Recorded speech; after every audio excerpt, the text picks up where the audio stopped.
एक और जहां बिहार में एनडीए एकजुट होने का दम भर रहा है और जनता में अपनी एकजुटता दिखलाने की कोशिश कर रहा है, वहीं पार्टी के अंदर और बाहर सब कुछ ठीक दिखलाई नहीं दे रहा है।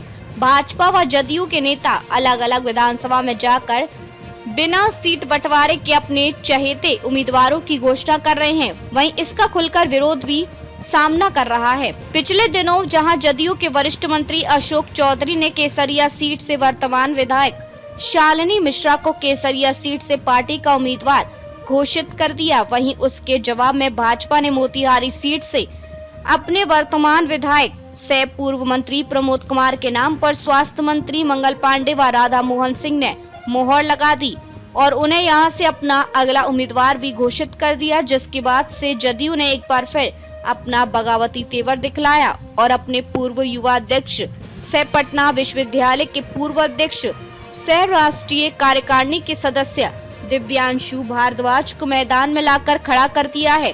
और आज दिव्यांशु भारद्वाज ने अपना बगावती तेवर दिखलाते हुए मोतिहारी के महात्मा गांधी सभागार में एक बड़ा जनसंवाद कार्यक्रम कर यहां की राजनीति में भूचाल लाते हुए अपने आप को यहां से उम्मीदवार घोषित कर दिया है और चुनावी मैदान में भाजपा से दो हाथ करने की इजाजत अपने समर्थकों से ले ली है और यहां से चुनाव लड़ने की घोषणा कर भाजपा के लिए एक नई मुसीबत खड़ी कर दी है।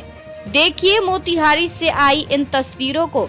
वहीं इस मंच से जदयू से चुनाव लड़ने की घोषणा करने वाले जदयू के पूर्व युवा प्रदेश अध्यक्ष व राष्ट्रीय कार्यकारिणी सदस्य दिव्यांशु भारद्वाज ने आज तक से बातचीत में एक और जहां पार्टी के सिर्फ नेताओं व भाजपा नेताओं पर जमकर अपनी भड़ास निकाली है और अपनी उम्मीदवारी की घोषणा की है, वहीं यहां से घोषित उम्मीदवारों पर भी कटाक्ष किया है और उनकी घोषणा करने वाले नेताओं पर भी जमकर प्रहार किया है और कहा है कि जब एनडीए ने अब तक सीट बंटवारा नहीं किया है और न ही सीट बंटवारा हुआ तो ये नेता लोग कैसे लोगों की उम्मीद तय कर रहे हैं। दिव्यांशु भारद्वाज के चुनावी मैदान में आने की घोषणा से एक और जहां जिले की राजनीति गर्मा गई है और जदयू और भाजपा के अंतर कलह को सबके सामने लाकर रख दिया है, वहीं अब आगे इस मुद्दे को भाजपा व जदयू कैसे संभालती है और अपनी एकजुटता दिखलाती है, यह आने वाले समय में पता चलेगा। लेकिन इतना तो तय है कि जिस प्रकार से बिना आलाकमान की अनुमति लेकर व बिना सीट बंटवारे के अपना अपना प्रत्याशी घोषित करना दोनों दलों के लिए नासूर बन सकता है। तो दो मिनट आप जदयू में है, चुनाव लड़ने की घोषणा कर रहे हैं, क्यों? जबकि जान रहे हैं कि सिटिंग विधायक का यहाँ से हमने जो है अभी चुनाव लड़ने की घोषणा हम नहीं कर रहे हैं। हमने कहा कि भाई जो आजकल जो देख रहे हैं सब लोग कह रहा है कि भाई टिकट कंफर्म हो गया, तो मेरी जानकारी में ना मोदी जी ना नीतीश जी जो हमारे नेता हैं, ना पार्टी के कोई शीर्ष नेतृत्व के किसी लोगों ने, ललन बाबू, संजय झा, जितने लोग हैं, सम्राट चौधरी जी, कोई ने कोई प्रेस कॉन्फ्रेंस नहीं हुआ, सीटों का बंटवारा नहीं हुआ, वो लोग पॉलिटिकल मीटिंग में नारा लगा रहे थे।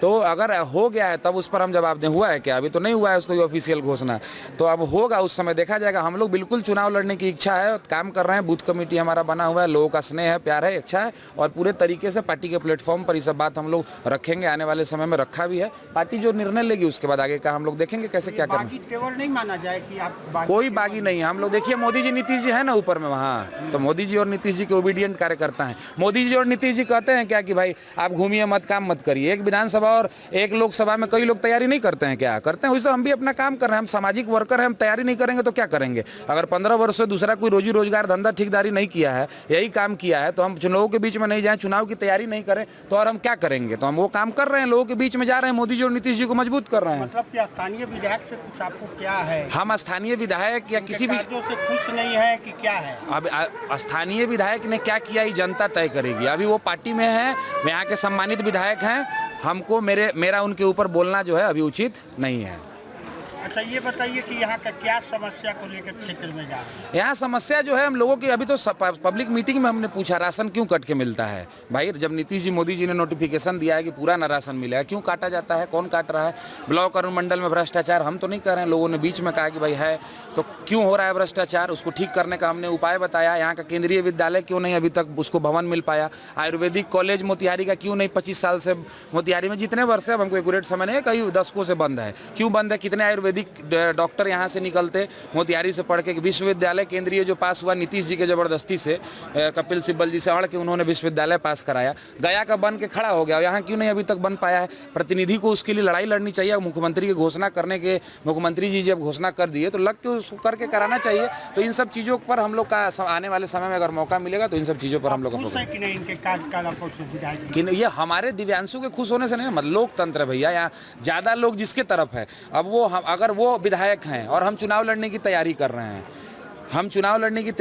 लोगों के बीच में जा रहे हैं, तो मेरा उन पर टीका टिप्पणी करना, हम लोग पॉजिटिव है ना, पार्टी है, हम लोग उन पर कोई टीका टिप्पणी हम क्यों करें? वो तो जनता तय करेगी और पार्टी तय करेगी कौन लोकप्रिय है। पार्टी फिर से बीजेपी को मौका देती है तभी आप चुनाव लड़ेंगे? अब ये तो पार्टी को तय करना, उतनी बड़ी मेरी औकात नहीं है। बड़े बड़े लोग हैं यहाँ पे, वो लोग तय करेंगे। रेस का घोड़ा कौन अच्छा होगा कौन खराब होगा, ये पार्टी, वो बड़े बड़े लोग, हमारे एक विधानसभा थोड़ी है, पार्टी को 243 विधानसभा देखना होता है, तो वो तय करेगी किस घोड़ा पर रेस लगाना है। अगर आपके जैसे घोड़े पर रेस नहीं लगाती है तो मोतिहारी विधानसभा में बने रहेंगे? अभी तो आने वाले समय में हम लोग बात करेंगे, आपसे बताएंगे। एक प्रेस कॉन्फ्रेंस का रास्ता खुला रहना चाहिए ना, आगे आने वाले समय में जब पार्टी निर्णय लेगी उस समय हम लोग इस पे बात करके अपनी स्थिति स्पष्ट किया जाएगा।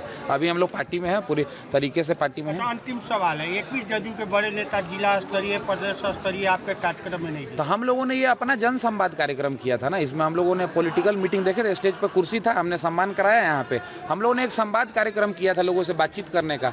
लोकतंत्र की सबसे बड़ी खूबसूरती है ना कि संवाद करने के लिए हमने किसी को उस तरह का कोई फॉर्मेट ही नहीं था आज के कार्यक्रम का। हम लोगों ने कार्यक्रम पहले छोटे हॉल में करने का सोचा कि हम लोग बात करेंगे, तो उस दिन एक प्रेस कॉन्फ्रेंस किए जिसमें आप भी उपस्थित थे, तो 500 लोग प्रेस कॉन्फ्रेंस में आ गए। तो अंतिम में मजबूरन में हम लोग को ये हॉल बुक करना पड़ा, वो भी हॉल डबल हो गया, 2500 की कैपेसिटी है, 5000 से अंदर बाहर दोनों तरफ लोग थे, तो इस वजह से हम लोगों को करना पड़ा। हम लोगों के बीच में लगातार 22 पंचायत 36 नगर निगम का जो वार्ड है उसमें लगातार लोगों के बीच में घूम रहे हैं और लोगों की समस्याओं को सुन रहे हैं। क्यों, सामाजिक जीवन में है तो हम क्या करेंगे, और यही ना काम करेंगे, और बिल्कुल जब तक सांस रहेगी यही काम करना भी है। Thank you.